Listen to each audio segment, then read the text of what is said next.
सलोनी बहुत ही सीधी और भगवान को मानने वाली थी, लेकिन उसकी सौतेली माँ उसके सीधेपन का फायदा उठाती थी और उस पर बड़े अत्याचार करती थी। जरा सी चूक हो जाने पर उसकी खूब पिटाई करती। अरे सुनते हो, कोई लूला लंगड़ा देख इसकी शादी तय करो और इसे इस घर से बाहर का रास्ता दिखाओ। सलोनी के पिता जानते थे कि मीना एक चांडाल औरत है, इसलिए वो एक अच्छा घर देख सलोनी की शादी कर देते हैं। लेकिन वहाँ भी सलोनी से जलने वालों की कमी नहीं थी। सलोनी की ननद निकिता उसे बिल्कुल पसंद नहीं करती थी। सलोनी, बात तो सुनो जरा। जी कहिए। आज शाम को मेरे बॉस खाने पर आ रहे हैं। ध्यान रहे उनकी खातिरदारी में किसी प्रकार की कोई कमी नहीं होनी चाहिए। जी आपने कह दिया, बिल्कुल वैसा ही होगा।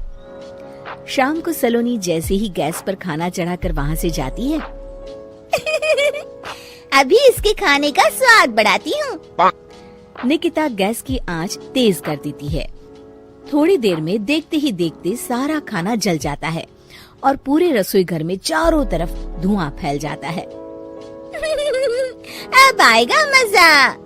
माँ जल्दी आओ, यहाँ देखो सलोनी ने किचन में आग लगा दी। अरे तेरा सत्यानाश हो, कल मुही तूने ये क्या कर दिया? सलोनी की सास उसे बहुत डांट फटकार लगाती है। तभी मोहन अपने बॉस के साथ घर में प्रवेश करता है। अरे भाई मोहन, ये क्या तुम्हारे घर का क्या हाल हो रखा है? लगता है खाना जल गया है। चलो खाने का प्रोग्राम कैंसिल करो, मैं अपने घर जाके खा लूंगा। सर, दरअसल वो सर मुझे माफ कर दीजिए। अरे कोई बात नहीं, घरों में ये छोटी मोटी बातें होती रहती है। मैं समझ सकता हूँ, फिक्र मत करो, मैं नाराज नहीं हूँ और इस बात का तुम्हारे प्रमोशन पर भी कोई असर नहीं पड़ेगा।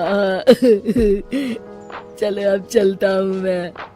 बॉस के जाते ही मोहन सलोनी पर भड़क उठता है और उसे खूब खरी खोटी सुनाता है। भगवान, मेरी माँ तो कहती थी कि अच्छे लोगों के साथ हमेशा अच्छा होता है, फिर मेरे साथ ही बुरा क्यों होता है? आखिर मेरी गलती क्या है?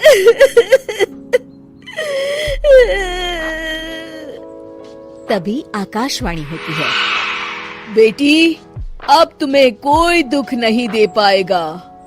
तुम्हारा बुरा सोचने वाले के मन की सारी बातें तुम पहले ही जान जाओगी। अगले दिन सलोनी निकिता को चाय देने उसके कमरे में जाती है। तब निकिता के मन में कुछ बातें चल रही थी। कल तो मैंने सिर्फ खाना जलाया था, अब तू देखती जा सलोनी, तेरा इस घर में जीना हराम कर दूंगी। अच्छा, तो ये बात है, अब इसे सबक सिखाना ही पड़ेगा।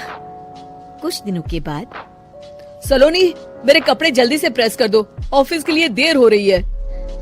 सलोनी मोहन के कपड़ों के पास प्रेस गर्म होने के लिए रख देती है और अपने कमरे में चली जाती है। तभी हॉल में निकिता आती है। सलोनी चुपके से उसे देख रही होती है। आज अगर मैंने ये कपड़े जला दिए, तब तो पक्का मेरा भाई इस सलोनी की बच्ची को धक्के मार के घर से बाहर निकाल देगा। अरे तू क्या मुझे निकलवाएगी? महादेव है मेरे साथ। ठहर जा निकिता, आज तो तेरी खैर नहीं। सलोनी अपने पति मोहन को बुला लाती है और निकिता की सारी करतूत दिखाने लगती है। निकिता गर्म प्रेस मोहन के कपड़ों पर रखकर अपने कमरे में चली जाती है। मेरी बहन इतनी बड़ी चालबाज निकलेगी, मैंने तो सोचा ही नहीं था। मुझे माफ कर दो सलोनी, मैं तुम्हें गलत समझ रहा था। मोहन निकिता को बुलाकर उसे खूब डांट फटकार लगाता है। उस दिन के बाद से सलोनी की जिंदगी पूरी तरह बदल जाती है। सलोनी हर किसी के मन की बात सुन लेती थी।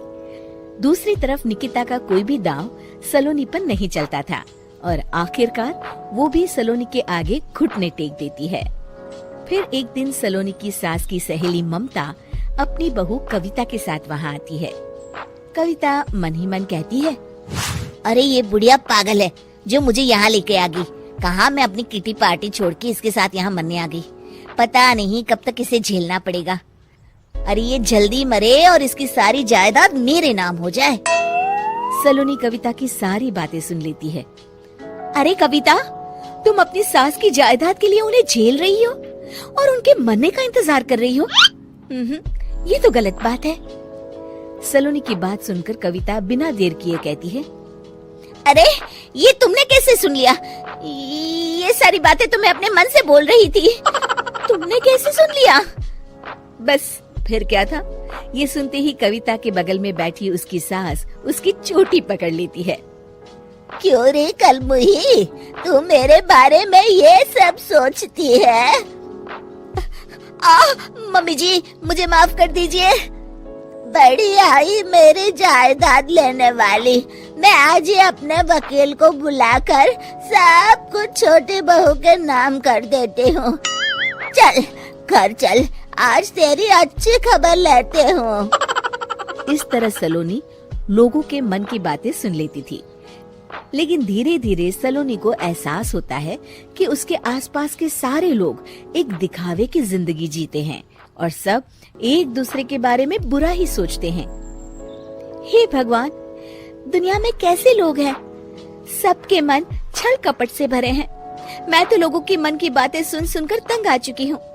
मैं अपनी जिंदगी में अब बहुत खुश हूँ। अब आप मुझसे ये शक्ति वापस ले लीजिए भगवान।